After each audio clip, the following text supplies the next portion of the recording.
Hi guys! Kamusta po kayong lahat? Welcome back ulit po sa aking munting channel, Saudi Boy TV.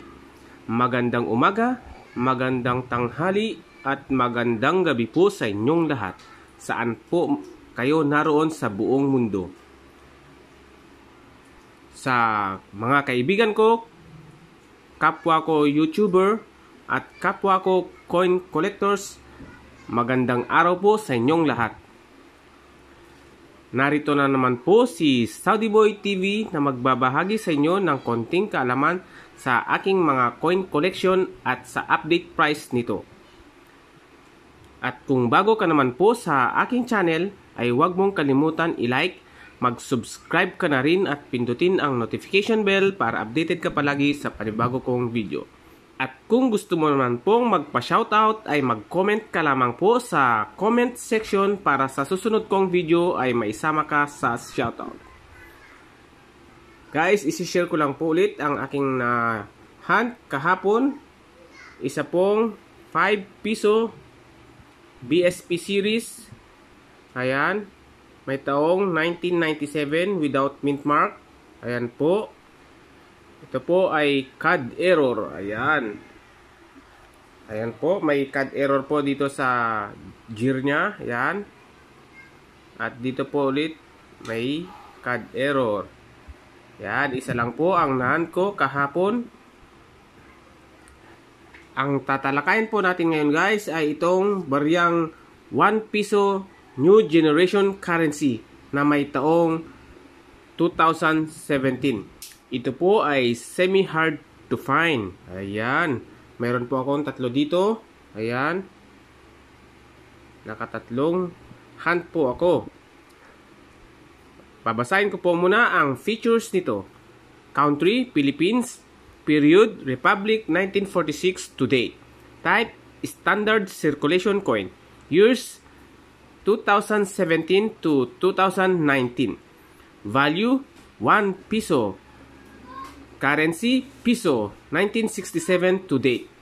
Composition, nickel-plated steel. Weight, 6 grams. Diameter, 23 mm. Thickness, 2.05 mm.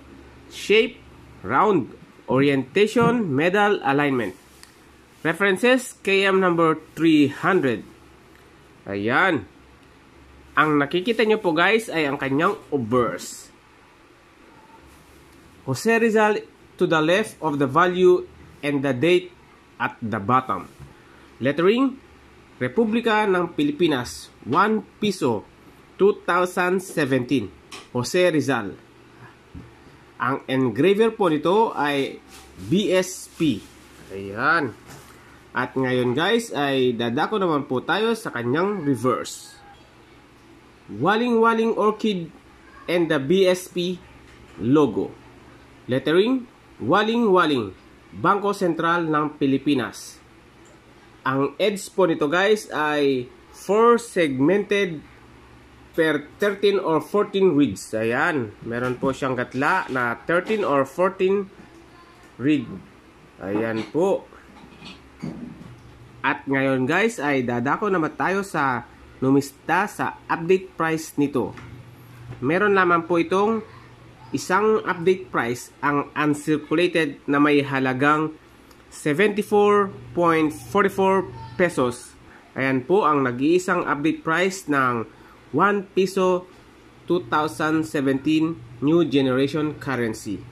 At ngayon guys ay dadako na tayo sa ating shoutout portion sa mga nag-comment sa ating previous video.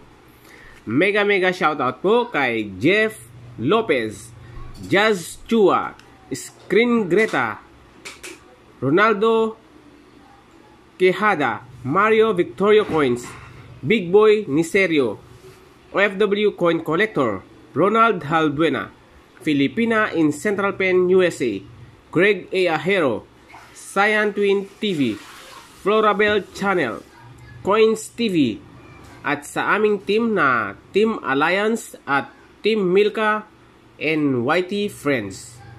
At mega shoutout din po sa ating mga OFWs at sa ating mga frontliners around the world. Mega shoutout po sa inyong lahat. Ayan guys, hanggang dito na lamang po ang konting impormasyon ng ating barya na 1 piso na may taong 2017 New Generation Currency, semi-hard to find. Ayan guys, maraming salamat po sa walang sawang pagsubaybay at panonood ng aking mga videos. Hanggang sa umuli, mag-ingat po kayong palagi. God bless.